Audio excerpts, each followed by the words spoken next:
سلام، من علی بندری هستم و این اپیزود 115 پادکست بی پلاس.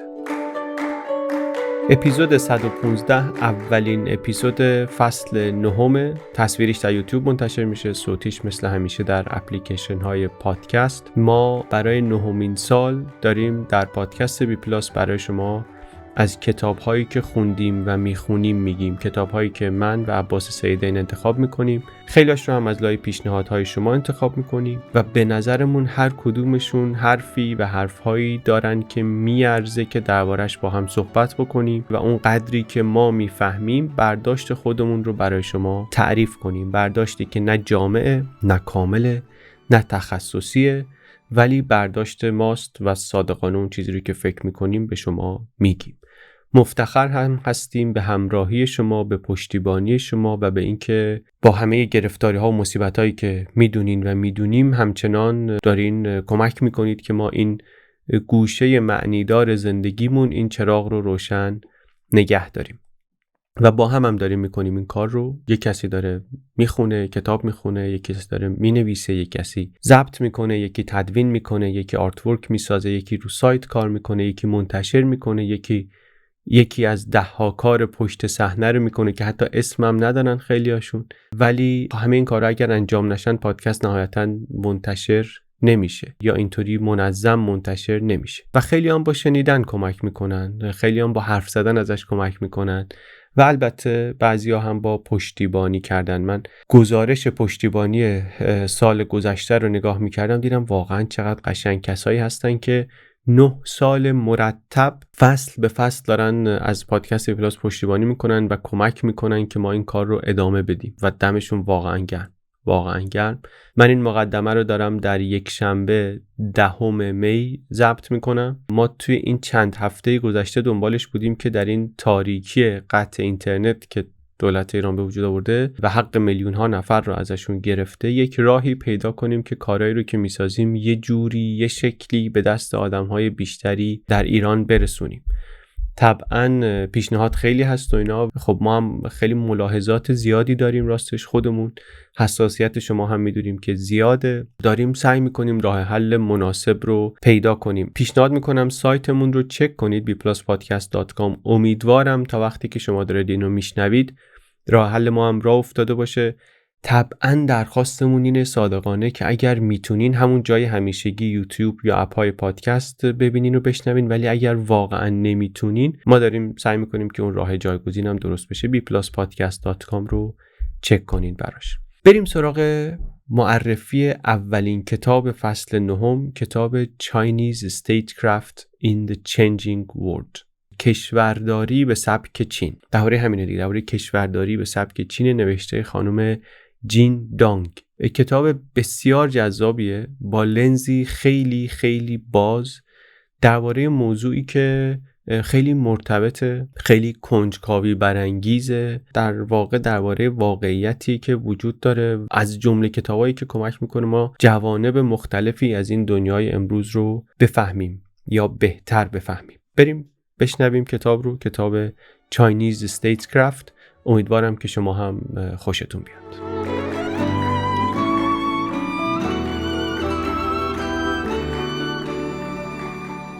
تو این چند سال گذشته چین برای من یک کنجکاوی ادامه دار بوده. چند تا کتاب تو پادکست، چند تا ویدیو در یوتیوب و همچنان هم دنیایی از ناشناخته ها و نادانسته ها باقی. این کتاب هم درباره چینه با یک جور نگاه تازه‌ای. این کتاب قراره کمکمون کنه که بفهمیم این کشور چطوری کار میکنه، حکومتش چطوری کار میکنه، چطوری فکر میکنه. کشوری که در واقع کشورم نیست، یک قاره است تقریباً، با تاریخی نه یه قرن و 2 قرن دیگه، خیلی خیلی طولانی، تاریخ هزاره‌ای داره چین، مثل ایران تقریباً. کلاً این کشور به حکومت کردن چطوری نگاه میکنه، نه اینکه سیاست امروزش چیه. اصلا از سیاست امروز و دیروز میگذریم، بریم ببینیم منطق پشت سیاست گذاریش چیه و اگر تاریخش رو نگاه کنیم و اگر جغرافیاش رو نگاه بکنیم چی میشه فهمید درباره منطق بنیادی این که رفتار حکومتش چیه، چرا اینطوریه، ازش چی میخوان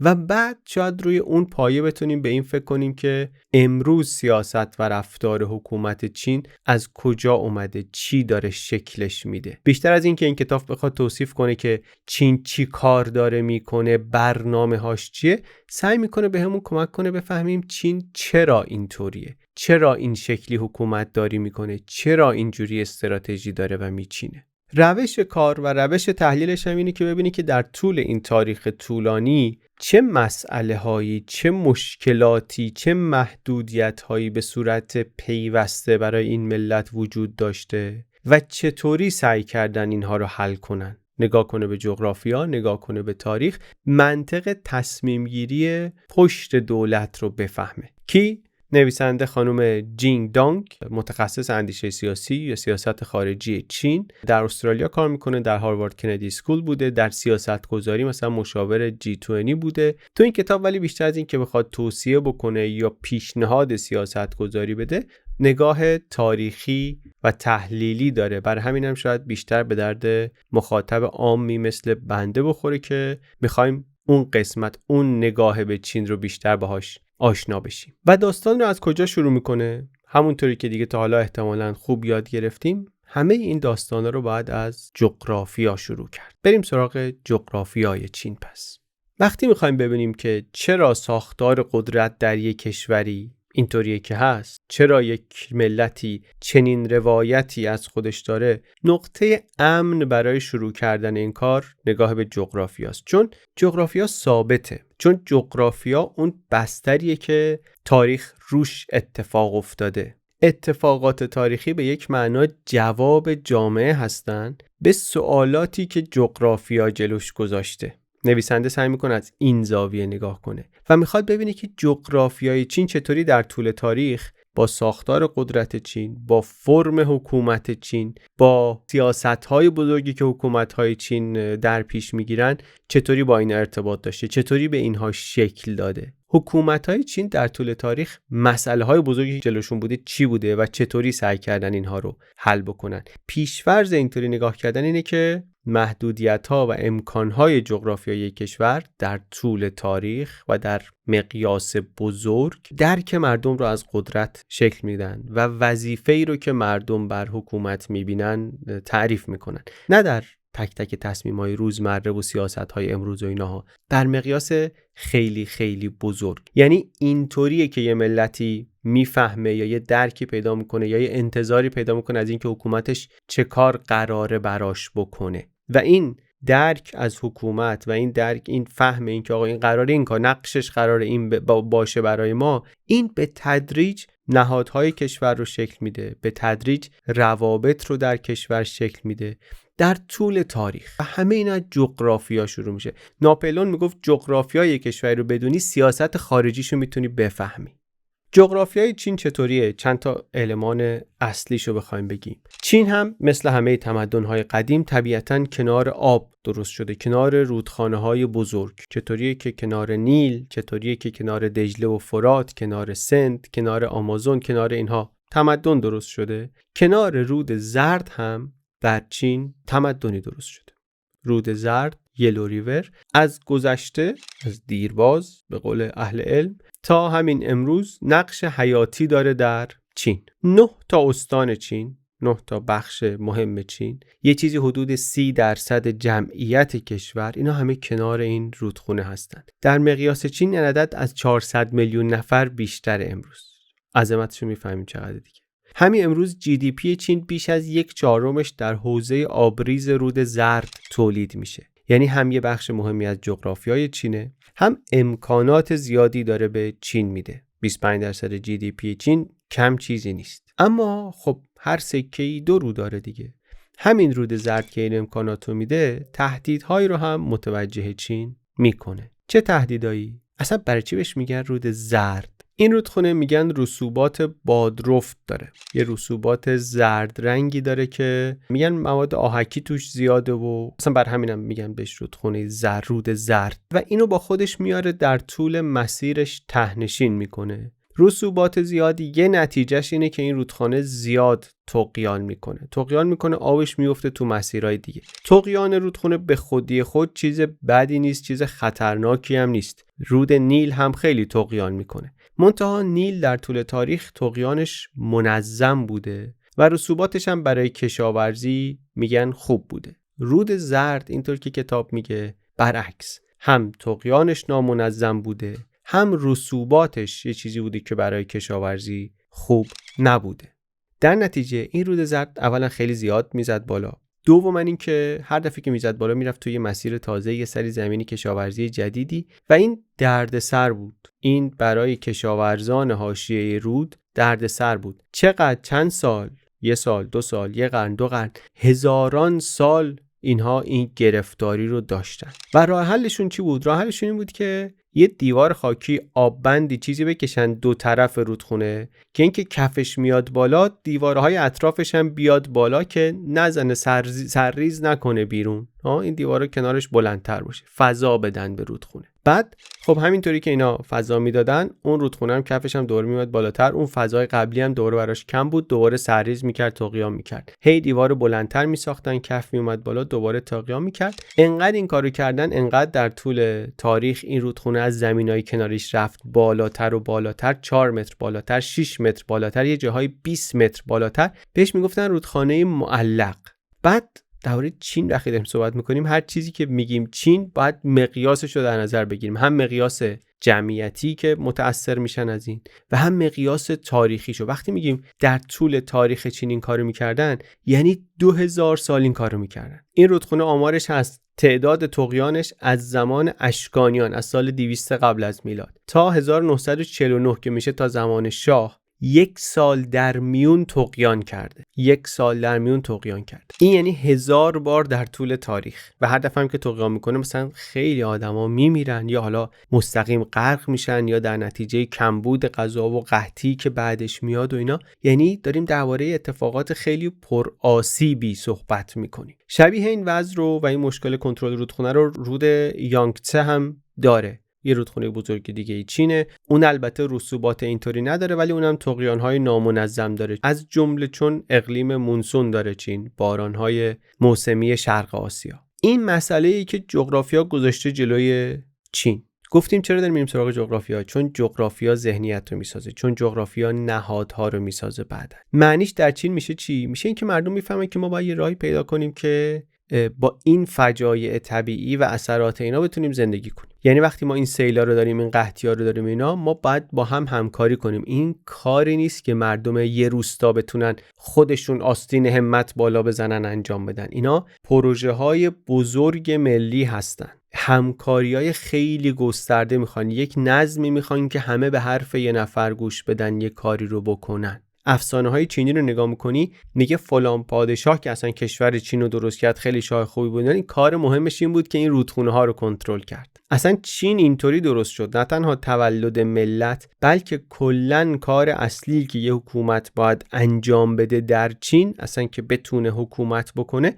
این بوده که آدم‌ها رو و امکانات رو بسیج کنه که بتونن پروژه‌های مهندسی هیدرولیک عظیم انجام بدن برای کنترل رودخونه. از 2000 سال پیش تا همین امروز یک کار بسیار مهم دولت همین بوده.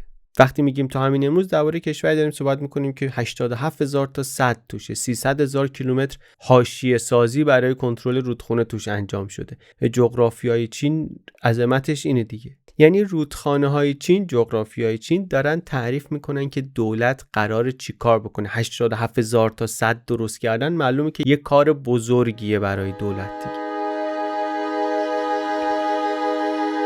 یه چیز مهم دیگه درباره چین، مهم، جالب و یه مقداری هم همچین عجیب، اینه که چین از نظر جغرافیایی تا حد زیادی ایزوله است. یه خود حرف عجیبی. چرا عجیبه؟ به خاطر اینکه چین خب دورش خیلی کشور هست.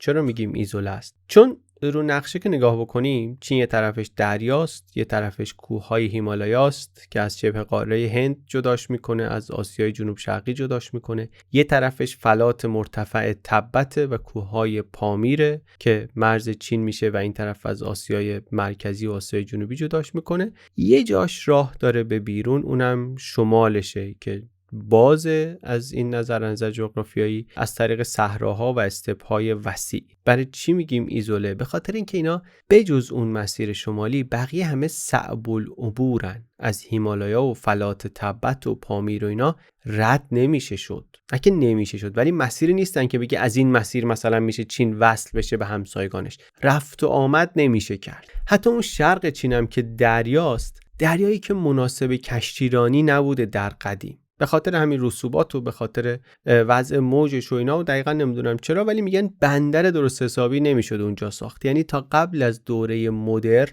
و کشتی‌های پیشرفته دریانوردی، دریای شرق چین و دریای زرد خیلی دریانوردی توشون کار دشواری بوده. به نسبت کجا میگیم دشوار بوده؟ یعنی چی؟ یعنی مثل مدیترانه نبوده. ما اگه بخوایم تمدن چینی رو با تمدن اروپایی مقایسه کنیم، از کلمه تمدن هم داریم بخورده بی ملاحظه و شلخته استفاده میکنیم، دقیق صحبت نمیکنیم، ولی منظور رو میرسونیم. تمدن اروپایی اصطلاحاً در سواحل مدیترانه رشد کرد، به خاطر اینکه طبیعت خیلی مناسب بود، به خاطر اینکه جاهای مختلف اینجا کشتی پهلو میگرفت، راحت با هم کار میکردن، مبادله میکردن، مستعمره میکردن، خیلی رفت و آمد این طرف و اون طرف خاورمیانه، این طرف و اون طرف مدیترانه، یعنی از جنوب اروپا، جنوب شرقی اروپا، جنوب غربی اروپا، شمال آفریقا، این طرف غرب آسیا، رفت و آمد راحت بود. یعنی شهرهای دور مدیترانه منابع متنوع غذایی دسترسشون بود، جغرافیاشون مثل چین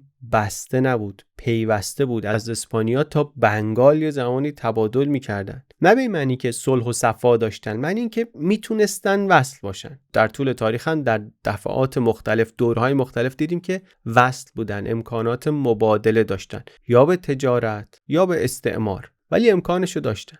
چین ولی نداشت. یه طرف که میگیم یه سال در میون سیل بود، اون سالایی هم که سیل نبود خشکسالی بود. واقعا این اغراق نیست، آمار ثبت شده در 2117 سال 1621 سیل، 1392 تا خشکسالی در مناطق مختلف چین. یعنی متوسط سالی یه فاجعه طبیعی. 17 تا سلسله در چین حکومت کردن، کلشون سقوطشون یه ربطی به قحطی داره. اصلا گاهی میگن چین سرزمین قحطی بوده، یک جغرافیای آسیب پذیر در برابر خشکسالی و سیل بوده. و جامعه جوابی که به این مشکل داده چی بوده؟ یک تم تکراری و پردوام در تاریخ چین این بوده که تلاش کنیم، تقلا کنیم، نظم رو حفظ کنیم، یک پارچگی رو حفظ کنیم. کشوری به این عظمت، اینقدر پر جمعیت که امکان واردات هم نداره، یعنی ایزوله است اونطوری که گفتیم، لازم داره که مردمش با بهره‌وری خوب کشاورزی کنن، لازم داره که ذخایر غذاییش رو خوب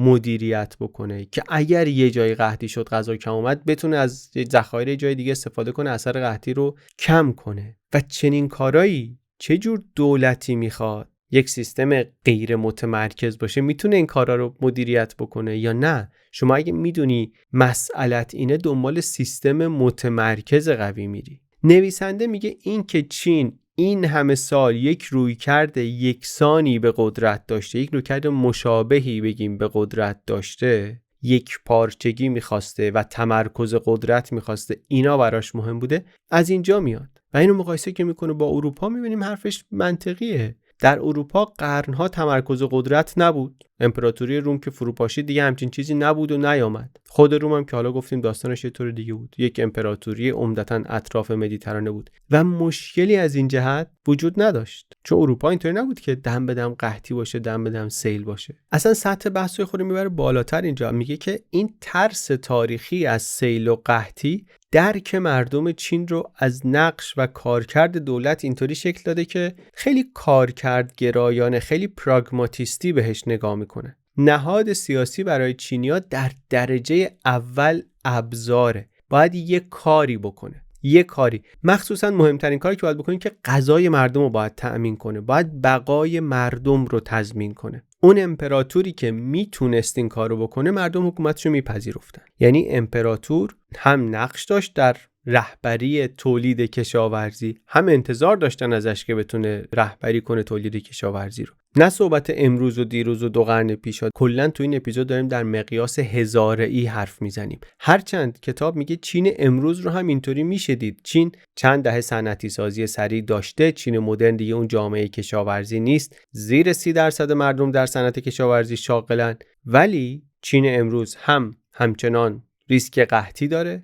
همچنان دولت خیلی باید حواسش به غذا باشه، به امنیت غذایی باشه و هست. وضعیت زمین‌های کشاورزی افت داشته در سالهای اخیر. مساحت زمین‌های قابل کشت کم شده، کیفیت خاک اومده پایین، اسیدی شده، نمکی شده، بهره‌وری اومده پایین. از این نظر البته از اون نظر هم خب صنعتی شده، بهتر شده، ولی اون نگرانی‌های تاریخی درباره غذا هست. چین وابستگی شدید داره به واردات غذا، دانه سویا تا گوشت، و به نظر میرسه که این رشد واردات ادامه هم پیدا خواهد کرد. در نتیجه برای حزب کمونیست چین که داره بر چین حکومت میکنه، همین امروزم مثل همه چند هزار سال گذشته تاریخ چین، مهمترین ابزار حفظ قدرت اطمینان از امنیت غذایی.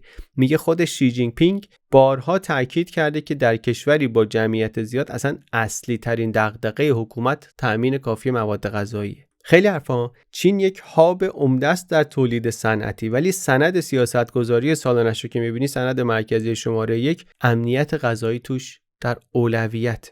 یه حرف خیلی جالب تری اصلا میزنه این کتاب. میگه که در چین اصلا مشروعیت حکومت گره خورده به توانش در سیر کردن مردم. یکی از کلیدی ترین معیارهای مشروعیت میگه اینه که چقدر موفق باشه در تامین امنیت غذایی. مثل پدر خانواده از دولت انتظار دارن که مردم رو سیر کنه. این اصلا انگار یه توافقیه بین مردم و امپراتور یا حاکم چین، فرمانروای چین. اگر فرمانروا نتونه امنیت غذایی رو تامین کنه، مشروعیتش رو از دست میده. مشروعیت رو تو چین اصطلاحی که براش هست میگن a mandate of heaven، حکم آسمانی رو از دست میده. یه خورده دربارش که میخونی یادآور اون فرح ایزدی که توی فرهنگ ایرانی میگن، انگار جواز حاکمه برای حکومت کردن، مشروعیتشه، نماد مشروعیتشه که از تبارش نمیاد، از نسبش نمیاد، از مذهب نمیاد. لازم نیست مثلا پاپی مقام مذهبی اینطوری تاییدش کرده باشه.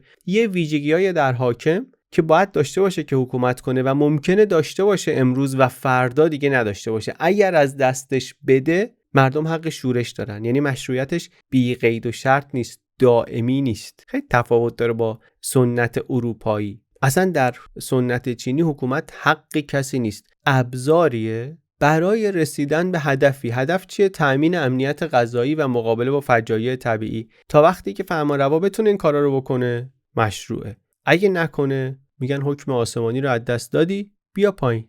در طول تاریخ میگه که 2 نوع نیرو بودن که میتونستن حاکم رو محدود کنن. یکی متفکران و دانشمندان کنفوسیوسی، یکی هم شورش‌های دهقانی. میگه در طول تاریخ چین، از شروع سلسله چین دایناستی یا شین دایناستی از 220 پیش از میلاد که اصلا به خاطر همون نامشون میگیم چین، اروپایی‌ها هم به چیزی شبیه همون چین میگن. از اون زمان تا حالا هر 40-50 سال یه بار یک شورش دهقانی اتفاق میافتاده و یه تکونی به حکومت‌ها میداده. بعضی وقتا هم خیلی تکون میداده، انقدری که دیگه حکومت میافتاده. و این برای هر حکومتی که آگاهی داره به تاریخ گذشته، یعنی یک ریسک. متوجه میشه که اینجا ریسکه. پس من برای اینکه در مقابل این ریسک خودمو بیمه کنم چیکار باید بکنم؟ باید کارآمد باشم. حکومت باید مثل یک مدیر ارشد کل فرایند رو اداره کنه. باید سیستمش کار کنه، چون تا وقتی کار کنه نتیجه بده، که یعنی چی؟ یعنی تولید و عرضه غذا درست انجام بشه،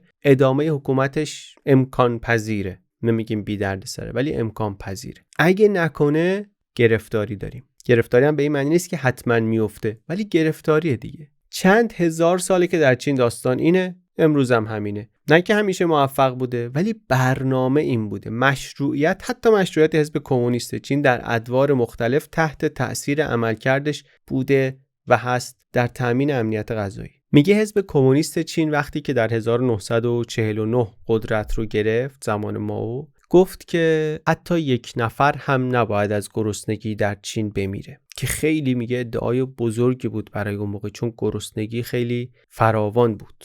بعد مائو شروع کرد حکومت کردن و سیاست‌های مائو هم میدونیم چه کرد با چین. زنجیره‌ای از شکست‌های فاجعه بار در این مسیر باعث شد که حزب کمونیست چین شدیدترین چالش‌های مشروعیتی رو باهاش روبرو شد. از 58 تا 62 قحطی در چین اتفاق افتاد که از نظر تعداد مرگ و میر، تعداد مطلق مرگ و میر، بزرگترین قحطی تاریخ بشره. در قحطی که نتیجه سیاست‌های مائو بود. با چند قربانی میخوای حدس بزنی؟ با 45 میلیون قربانی. آمارش همچنان محل بحث البته، ولی 45 میلیون آماریه که اغلب میگه میپذیرن. و قحطی هم هست که نتیجه سیاست و جهش بزرگ به پیشه. یه بار توی ویدیوی مائو داستانش رو تعریف کرد. یعنی وقتی میگیم که حزب کمونیست گفت نباید کسی از قحطی بمیره، معنی این نیست که تونست این کارو بکنه. درباره اون صحبت نمی‌کنیم. درباره این صحبت می‌کنیم که ایدهش این بود. گفت می‌خوایم یه همچین کاری بکنیم. گند زد. ولی هدفش این بود. با این توصیف منطق تصمیمات حزب کمونیست چین رو هم بهتر میتونیم متوجه بشیم. تحولات اقتصادی چند دهه گذشته که فضا رو تدریجاً باز کرده بر فعالیت بازار و اینا، همه برای همون حفظ مشروعیته. بی هزینه نیست. تحلیلگران میگن که اینا مشکلات دیگری ایجاد کرده. در آینده چین میتونه اثرات دیگه بذاره، تخریب محیط زیست، افزایش نابرابری، بالاخره خواسته های مردم بالا رفته، تامین خواسته های اقتصادی برای حکومت سخت‌تر میشه، تغییر نسلی اتفاق افتاده. اینا رو توش نمیخوایم بریم. دید تاریخیه رو از این کتاب میخوایم بگیریم که یک علت این که اینطوری درباره امنیت غذایی صحبت میشه در چین و مهمه، انقدری که در دستور کار حزب میاد سیاست اول، اولویت اول حزب، دلیلش چیه؟ ریشه تاریخیش چیه؟ ولی حالا درباره این زیاد صحبت کردیم. یه اشاره کردم، گفتم که چین ایزوله است و اونجا گفتیم که چون ایزوله است مثلا خب واردات هم میخورده بهش مشکل و اینا، و از این نظر امنیت غذایی مهمه. اون ایزوله بودن یک چیز دیگه هم داره، یک اثر دیگه هم داره. اونو میشه فهمید در سیاست خارجی چین. تا حالا هرچی گفتیم درباره سیاست داخلی بود. بریم ببینیم از همین تاریخ و جغرافیا و اینای چین چی میتونیم بفهمیم درباره نگاه چین به سیاست خارجی. در سیاست خارجی ما چیزی که امروز میبینیم خب بیشتر شدن اثرگذاری چین در دنیا. منتها این اثرگذاری فرق داره با اثرگذاری که قدرت‌های قبلی داشتن. هر کسی سبک خودشو داره. ما امپراتوری اروپایی رو دیدیم که وقتی که تونستن برن بقیه دنیا اثر بگذارن چه کردن؟ اون داستان استعماره. امپراتوری بریتانیا رو دیدیم در مستعمرات چه کرده. آمریکا رو به عنوان قدرت جدید دیدیم که این ور اون ور دنیا اثرگذاریش چه مدلی بوده. سوال اینه که مدل چینی چطوریه؟ شکلش و محتوای برنامه‌ها و جاه طلبی‌های بین‌المللی چین چطوری میتونه باشه؟ احتمالاً نگاه کردن به تاریخ چین درباره این چی به ما میگه؟ خب ببینیم منطق تاریخی چین متأثر از جغرافیای سرزمین چین چه جور سیاست خارجی دیکته میکنه به چین یا پیشنهاد میکنه به چین. یک کتاب چین با هم خوندیم چند سال پیش از کیسینجر.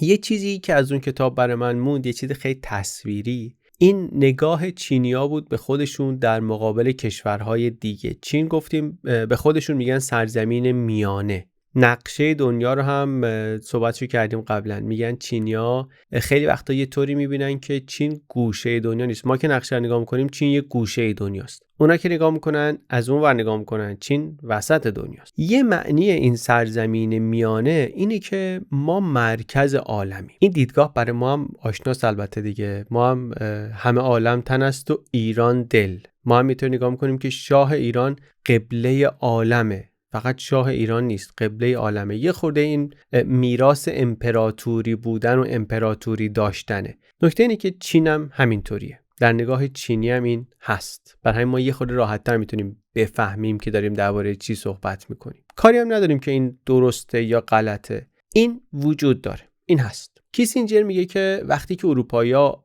رفتن چین، این پیشرفت‌های تکنولوژیشون و اینا رو بردن مثلا به دم دستگاه امپراتوری نشون دادن، تصورشون این بود که اینا الان اینا رو میبینن فکشون میفته که وای شما چه چیزایی ساختین، چه پیشرفتایی کردین، بیاین مثلا ما با شما کار کنیم. بعد ولی دیدن که نه، این چینی‌ها خیلی شکمسیری و خیلی بی توجه، خیلی بی اهمیت برخورد کردن با داستان، خیلی تحویل نگرفتن. حالشون این بود که ما خیلی نیازی نداریم، ما هرچی لازم داشته باشیم خودمون داریم. این رو خطاست که فکر کنیم فقط یه واکنش سیاسیه. این از یک جور نگاهی به دنیا میاد، از همون نگاهی که ریشش تو همون حرفی که گفتیم که چین ایزوله است، جغرافیاش در مقایسه با خیلی جاهای دیگه ایزوله است و همین باعث شده که در طول این تاریخ دراز یه جور اتکای به خود شکل بگیره در چین که اونی که خودمون داریم برامون بسه. خیلی وقتا از سر ناچاری، به خاطر اینکه ما از جای دیگه چیزی نمیتونیم داشته باشیم،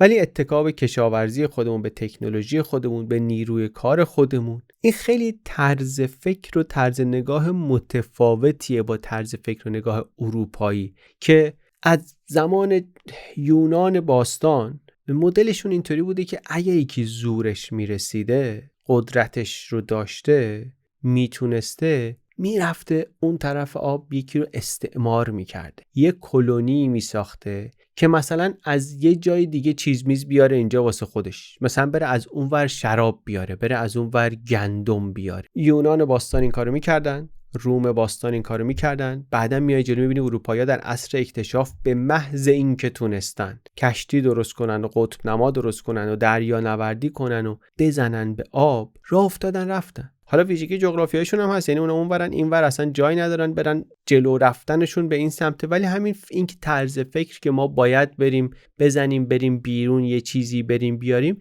این متفاوته. جزء هسته مرکزی قدرت‌های اروپایی این گسترش به بیرون بوده. در نتیجه نگاهی که تحت تاثیر جغرافیا در اروپا شکل گرفته در مقیاس بزرگ تاریخی خیلی متفاوت از چین اکسپلوراتیو، خیلی دنبال اینه که بریم بیرونا رو بچرخیم، از بیرونا یه چیزی بیاریم. اصلا دنیای بیرون برای اروپایی‌ها قلمروی بوده که باید بریم کشفش کنیم. از یونان باستان تا روم باستان تا همین امپراتوری آمریکا که وارث امپراتوری روم میدونه خودش از خیلی نظرها، این گسترش به بیرون یه بخشی از هویتشونه. و بیرون وقتی لب آب باشی یعنی دریاها، یعنی اقیانوسها، یعنی اصلا دریا و اقیانوس رو فرصت میبینن. نگاه چینی خیلی متفاوته. نگاه چینی دریا رو تهدید میبینه. بریم یه جاهای دیگر رو کشف کنیم اصلا کار خطرناکیه. بعد اصلا میگن برای چی بریم کشف کنیم؟ بریم کشف کنیم که چی بشه؟ چرا بریم سراغ جاهای ناشناخته؟ همین قلمرو امن خودمون هر چی بخوایم توش هست، همه چی داره. اون دنیای بیرون که برای اروپایی‌ها جاییه که اگر کاوش بشه به سود وطنه، برای چینی‌ها برعکس یه چیزیه که بری سمتش خطرناکه. این محیط باثبات و مرفهی که ساختیم رو ممکنه بلرزونه، از بین از دستش بدیم. کتاب خیلی مقایسه جالبی میکنه با اسپانیا، با هلند، با بریتانیا. میگه فقط تفاوت موقعیت جغرافی نیست، اصلا در چین فعالیت نظامی هیچ وقت گره نخورد با گسترش تجاری. چینی‌ها هیچ وقت اجازه ندادن تاجرها با ارتش همراه بشن برای اینکه مثلا برن این ور اون ور بیشتر تجارت کنن. ارتش ابزار حکمرانی بود و با بدنه مثلا اداری مرتبط بود. در اروپا نیروی نظامی قاطی شد با اکتشافات و با تجارت و بریم کلونی بسازیم. و اندونزی رو اصلا اول کمپانی هند شرقی هلند بود که گرفت، نه حکومت هلند. هند رو اول کمپانی هند شرقی بریتانیا بود که استعمار کرد، نه سلطنت بریتانیا. این ارتباط ارتش و تجارت و اینا خیلی سود داشت برای اروپا، مشوق گسترش بیشتر هم شد. چین اساساً میگه این مدل رو نداشت. این یک تفاوت بزرگیه. این تفاوت بزرگیه. تفاوت جغرافیایی هست، تفاوت دسترسی ها هست. از اون تفاوت ها یا به دنبال اون تفاوت ها ذهنیت های متفاوتی هم آمده. گفتیم نهادها روی اون عادت ها، روی اون فرصت ها، روی اون تهدیدها ساخته شده. در نتیجه تهش چین اینطوری شده، کاملا با نگاهی متفاوت از نگاه اروپایی. پس چی دیدیم تا حالا؟ جغرافیای چین رو دیدیم، یه خورده در بستر تاریخ چین دیدیم، نتیجهش رو و اثرش رو روی سیاست داخلی و انتظار از حکومت دیدیم، اثرش و نتیجهش روی سیاست خارجی رو هم دیدیم و صحبت کردیم. بریم حالا جلوتر. یه سوالی که الان خیلی توی ذهن‌ها هست اینه که چین از نظر نظامی چه کار داره میکنه و چرا؟ تهش هم این سوال میرسه به اینجا که باید بترسیم یا نترسیم، باید نگران چین بود یا نبود. از نگاه غربی هم داریم میگیم این کتاب درسته خانم خودش گفتم چینی تبار ایناست، ولی یه نگاه از درون چین هست، ولی لنزش لنز غربیه. چیزی که اول میگه ازش صحبت بکنیم اینه که خبرها رو که دنبال کنید میبینید دو تا تصویر خیلی متفاوت از چین وجود داره. از یه نگاهی چین یه پاندای مثلا خیلی نرم گوگولی صلح طلب اهل تجارت توسعه اینطوریه. خیلی مدل دوستانه‌ای، تصویر دوستانه‌ای از چین میدن. ولی بعضی دیگری که گوش میدی میبینی که اصلا چین رو اژدها میبینن، یک اژدهای ترسناکی، قدرت نظامی که داره بزرگ میشه میخواد همه منطقه رو ببلعه. کتاب خود درباره این صحبت میکنه که چین بالاخره کدوم یکی از ایناست، پاندا یا اژدهاست؟ و جوابی هم که خودش میده اینه که در واقع پاندای بی‌آزار نیست، ولی اون اژدهای وحشی هم نیست. یه چیز خیلی پیچیده تری از هر دوی ایناست. اینا هر کدوم زیادی ساده است. چرا ساده است؟ اصلا دلیل پیچیدگی چیه؟ گفتم میگه که جهانبینی چینی بر اساس اون ساختار جغرافیایی شکل گرفته حول جلوگیری از آشوب و بی‌ثباتی. 3 عامل بودن در طول تاریخ چین که میتونستن این ثبات رو، میتونستن سیستم رو به هم بزنن. 1 اون فجایع طبیعی که صحبتشو کردیم. 2 ناآرامی‌های داخلی، اون شورش‌هایی که گفتیم به وجود می آمده و میاد. و 3 ناآرامی مزاحمت از سمت خارج، از بیرون. برای هر کدوم از این 3 این ملت چند هزار ساله یک جواب‌های، یک مکانیزم‌های دفاعی تولید کرده. مثلا در مقابل اون فجایع طبیعی یه سیستمی ساخته بوروکراتیک، متمرکز، پر از مقررات مفصل که این بتونه جلوی اون مشکلات رو بگیره. نهاد اینطوری ساخته شده دیگه. اینو هم در تاریخ امپراتوری چین میبینیم، هم امروز در حکومت حزب کمونیست چین میبینیم. برای اون عامل دوم، برای اون ناآرامی درونی، یک سیستم مشروعیتی درست کرده که بر اساس عمل کرده، یعنی حکومت باید نتیجه بده، کار کرد باید داشته باشه. حکم آسمانیش برای اینی که بتونه کار کنه، اگه نتونه کار کنه حتی حکم آسمانیشو از دست میده. حکم آسمانیش به خاطر نیست که آدم خوبیه، خدا نگفته چون آدم خوبی هستی برو حکومت کن، چون اینا رو میبری بهشت حکومت کن، چون پسر اونی برو حکومت کن. میتونی حکومت کنی چون بلدی یه کاری کنی که قضا داشته باشن مردم. لحظه ای که بلد نباشی این کار رو بکنی دیگه اون حکمت هم مشروعیتت هم از دست رفته. در زبان امروز هم این میشه که تا وقتی رونق اقتصادی بیاره مشروعه، نکنه حکم آسمانی رو از دست داده. این یه جور قرارداد ضمنی انگار بین مردم چین و حاکم چین. هم شورش‌های دهقانی رو میتونی با این توضیح بدی، هم اصلاحات اقتصادی دنگ شیائوپینگ رو میتونی توضیح بدی، هم حساسیت امروز حزب کمونیست رو به رشد اقتصادی، به امنیت غذایی. پس اینم جواب این نهادهاست، جواب این جامعه است به ناامنی دوم. سومی چی؟ سومی گفتیم تهدید خارجیه. تهدید خارجی یک جواب متفاوتی میخواست. موضوع حرف امروز ما اینه. تهدید خارجی چین از کجا می اومد؟ گفتیم ایزوله بود دیگه، از خیلی از اطراف نمیتونه بیاد، میمونه یه جا از شمال، قبایل کوچنشین، همون جایی که مغولا اومدن ازش. اینا وقتی آب و هوا خوب بود، علف و چراگاه خودشونو داشتن، اینا کاری به چین نداشتن، ولی خشکسالی که میشد بالا راه میافتادن حمله میکردن پایین. یه همچین دشمنی رو شکست نمیتونی بدی، نمیتونی یه بار بزنیش تمام بشه بره. اینو باید مدیریتش بکنی و چینی‌ها هم همین کارو کردن. جوابشون به تهدید خارجی عمدتاً دفاعی بود. چرا دفاعی بود؟ باز دوباره هم برای این ریشه عملی میتونی بدی، هم ریشه فرهنگی میتونی بدی. از نظر عملی دفاع نقطه قوت چینه، حمله نقطه قوت چین نیست. یک جغرافیای بسته با شهرها و استحکامات زیاد، با فاصله زیاد از مرکز تمدن‌های دیگه، کلاً بهتره که دفاع کنه، نمیتونه بره حمله کنه، اونجا آسیب پذیرتره. از نظر فرهنگی هم اصلا شاید به خاطر همین محدودیت‌های عملی، شاید هم مستقل از این، جنگ در سنت کنفوسیوسی کار بدیه. جنگ وقتی لازمه که میخوای مهاجم رو دور کنی، در غیر این حالت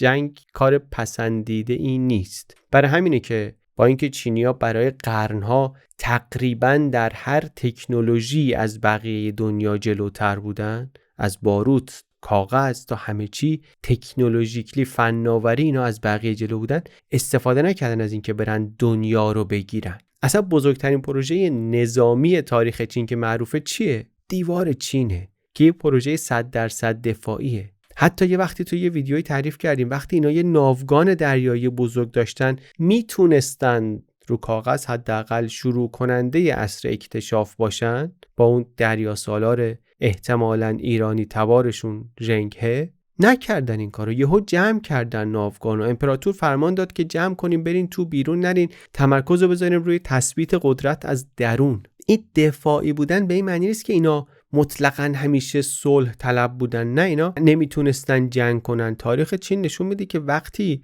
تهدید وجودی حس کردن جنگیدن. در همین تاریخ معاصرشون جنگ کره رو داریم. وقتی نیروهای آمریکایی داشتن نزدیک میشدن به مرز چین و کره شمالی رود یالو، پکن تصمیم گرفت وارد جنگ بشه. از نظر نظامی خیلی ضعیف‌تر از آمریکا بود.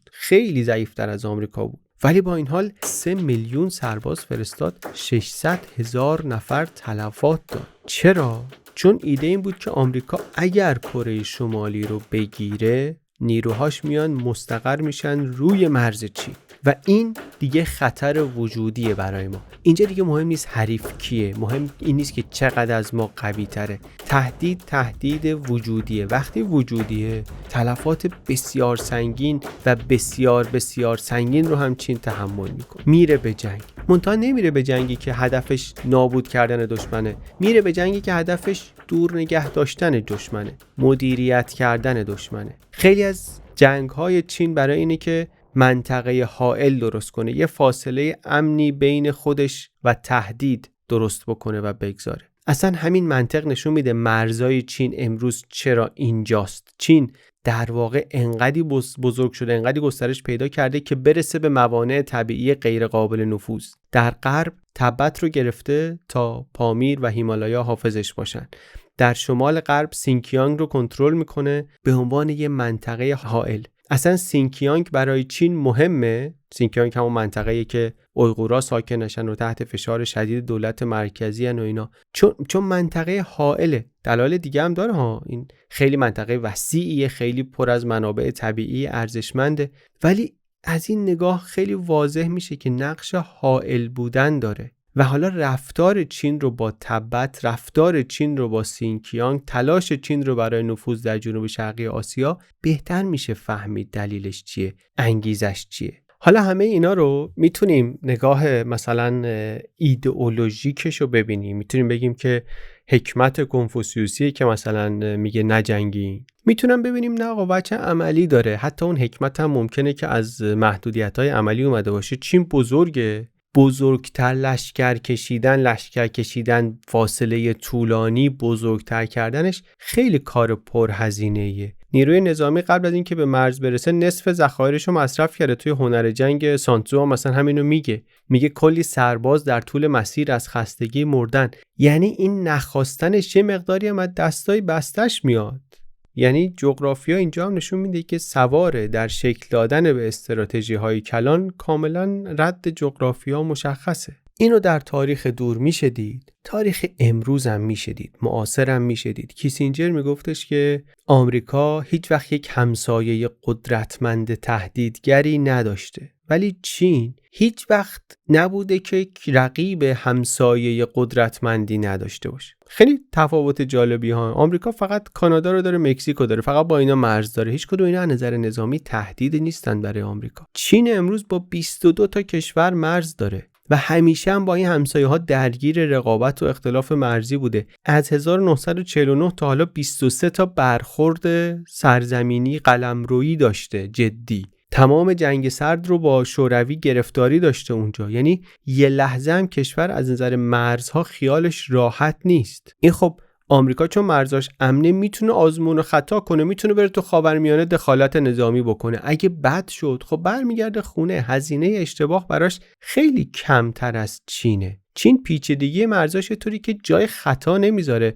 با هر کدوم از همسایه‌ها مواجه بشه ممکنه از یه طرف دیگه یکی دیگه یک حرکتی بکنه اثر بذاره روی این داستان ها. همسایه‌هاش هم از منطقه‌های مختلفن. چین با کشورهایی از 6 تا سیستم منطقه‌ای مختلف طرفه. کشورهای شمال شرقی آسیا هستن، کشور اقیانوسیه هستن، کشورهای جنوب شرقی قاره آسیا هستن، جنوب شرقی دریایی آسیا هستن، جنوب آسیا هستن، آسیای مرکزی هم هستن، آسیای میانه هم هستن. این تنها کشور دنیاست که عضو این همه سیستم منطقه‌ای مختلفه. آمریکا البته توی خیلی تعداد بیشتری هست ولی انتخاب کرده که باشه. میتونه بکشه بیرون، میتونه نباشه. یه سری انزواگراها در آمریکا هستن میگن نباید باشه. چین ولی نمیتونه انتخاب کنه نباشه، جغرافیاشه. پس این یک سری نگرانی‌های منطقه‌ای میاره براش. حالا نگرانی‌های امنیت انرژی هم داره، نگرانی‌های منابع هم داره. اینا جزء اولویت‌های اصلی چینه.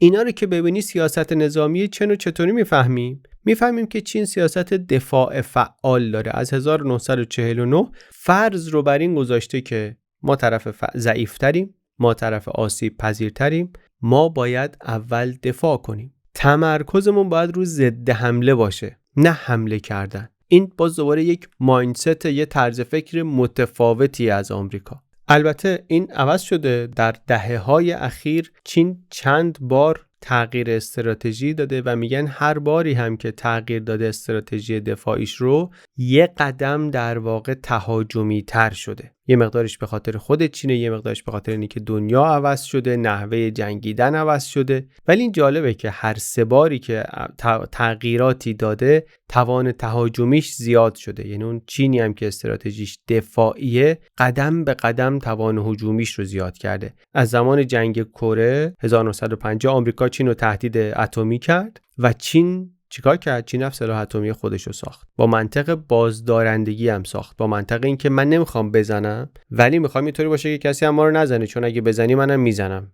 جواب دارم بزنم. چرا میگی منطقش بازدارندگیه؟ خیلی واضحه. منطقش مسابقه تسلیحاتی نیست. ظرفیت هسته‌ایش در کمترین سطح مؤثره. پیشرفت‌های بزرگی کرده. الان وزارت دفاع آمریکا میگه 400 تا کلاهک هسته‌ای داره که عدد بزرگیه، ولی 90% سلاح هسته‌ای دنیا بین آمریکا و روسیه است. همچنان 400 تای چین خیلی کوچکتره به نسبت اونا، به نسبت جایگاهی که چین در جهان داره. یه بار پس سر جنگ کره بود که گوششون زنگ خورد، یه مقدار تغییر استراتژی دارن. دفعه دوم جنگ اول خلیج فارس بود. عراق خیلی سریع شکست خورد. موشک‌های دقیق آمریکا بازی رو عوض کردن. فرماندهای ارتش چین دیدن که برتری نظامی، برتری فناوری نظامی یه همچین اثری میتونه بذاره. یه بارم از نزدیکتر اینو دیدن. 96 آمریکا 2 تا ناو هواپیمابر فرستاد تنگه تایوان از تایوان حمایت کنن. بالاخره اینا یه دید دیگه گرفتن. 99 آمریکا سفارت چین در بلگراد رو زد که گفتن تصادفی بوده، اشتباه شده. اینا از اون موقع چین ارتشش رو میگه متحول کرد. از یک نیروی زمینی محور با تکنولوژی پایین رفت به سمت یک شبکه‌ای از نیروهای تکنولوژی بالا با تأکید بر عملیات مشترک و قدرت دریایی و هوایی و اینها که خب حالا رشد اقتصادی هم داشت و پول یک همچین برنامه‌هایی رو هم کم کم به دست آورد. و بار سوم هم میگن بین 2004 و 2014 تحت تأثیر پیشرفت‌ها در تکنولوژی ارتباطات و استفادهش در جنگ و دیدن تجربه جنگ‌های افغانستان و عراق و اینها فهمید که جنگ سایبری داره میشه میدان اصلی و رفت دنبال اینکه پیشگام باشه. از نظر تکنولوژیک هم که خب جلو بود و جلو هم داشت میرفت، اینم بهش کمک کرد و خلاصه اینم باز یه چیزی بود که چین رو یه قدم استراتژیاش رو تهاجمی تر کرد. حرف کتاب اینه. البته نتیجه گیری کتاب نیست که چین میخواد یه قدرت نظامی جهانی بشه. میگه ما اینو نمیتونیم نتیجه بگیریم. چین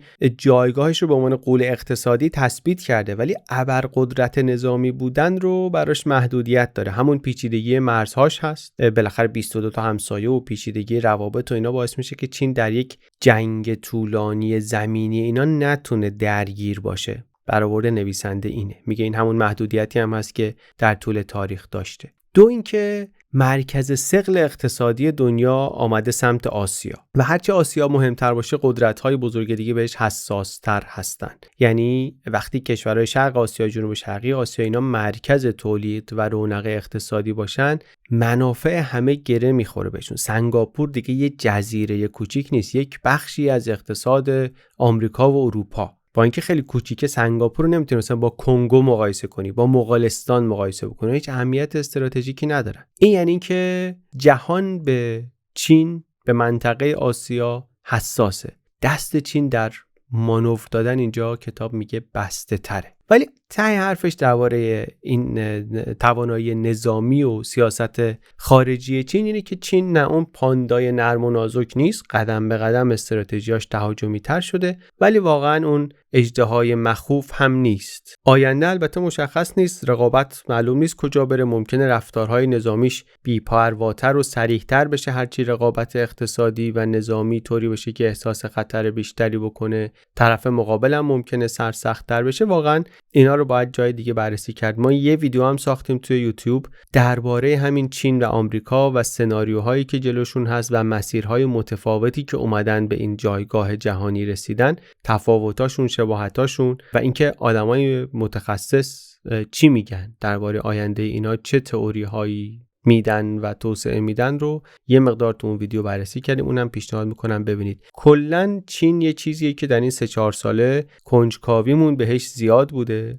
تصمیم گرفتیم دربارش بیشتر بخونیم و بیشتر بدونیم. واقعا هم خوشحالم که این کارو کردیم و ادامه هم خواهیم داد. این کتاب تلاشش این بود که تیتر اخبار و این هیاهوی روزانه و اینا رو بذاره کنار، نگاه بلند تاریخی بکنه و ببینه که منطق عملکرد چین چیه، جغرافیای چین و تاریخ چین چی بهش الزام کرده. این منطق از قرنها تجربه آمده، از قحطی آمده، از هجوم آمده، از فروپاشی آمده، از شورش ها آمده. معنیش نیست که ما توجیه میکنیم رفتار چین رو. طبیعتاً رفتار چین با اویغورهای سینکیانگ قابل توجیه نیست، ولی میتونیم بفهمیم چرا این کار رو میکنه. منطقش رو میتونیم بهتر درک کنیم. اونجا رو منطقه حائل میبینه و فکر میکنه که باید حفظش بکنه. فهمیدن توجیه کردن نیست دیگه. امیدوارم که خیلی نیازی به توضیح دادن نداشته باشه. کتاب البته یه کارهای دیگه هم میکنه به جز این توصیف تاریخی. رفتار چین امروز رو تحلیل میکنه، شی جینگ پینگ رو یه خورده تحلیل میکنه، رفتار آینده چین رو سعی میکنه پیش بینی بکنه. ما راستش برامون اون بخش اول کتاب مهمتر و جذابتر بود و مطمئن‌تر هم بودیم بهش، بر همین بیشتر به اونجا چسبیدیم. ولی اینو بگم که کتاب اون بخشای دیگر رو هم داره. اگر اونا براتون جالبه پیشنهاد میکنم که حتما خود کتاب رو ببینید. همین نگاه تاریخی رو هم اگه میخواید یه مقدار عمیق‌تر و دقیق‌تر و بدون واسطه باهاش روبرو بشید، پیشنهاد میکنم که حتما خود کتاب رو بخونید. چیزی که شنیدیم اپیزود 115 پادکست بی پلاس بود. معرفی و خلاصه ای از کتاب Chinese Statecraft in the Changing World، کشورداری به سبک چین در دنیایی در حال تغییر، نوشته جین دانگ. از کتابایی که گفتم خیلی میتونه کمک کنه برای فهمیدن دنیای امروز که چین هم یک بخش مهم و کمتر شناخته شده ای از دنیای امروزه. این اپیزود رو من علی بندری، عباس سیدین و امید صدیقفر درست کردیم. ویدیوش رو هم حمید رضا فرخ سرشت ساخته. دم همشون گرم که تو این شرایط رسوندن اپیزود رو. دم شما هم گرم که دیدین و شنیدین و دربارش با بقیه صحبت میکنین و پشتیبانی میکنید، چه از سایت بی پلاس، صفحه پشتیبانی، و چه در یوتیوب با سوپر تانکس و ممبرشیپ و از راههایی که خودتون بلدین. دمتون گرم. تا اپیزود بعدی مواظب خودتون باشید.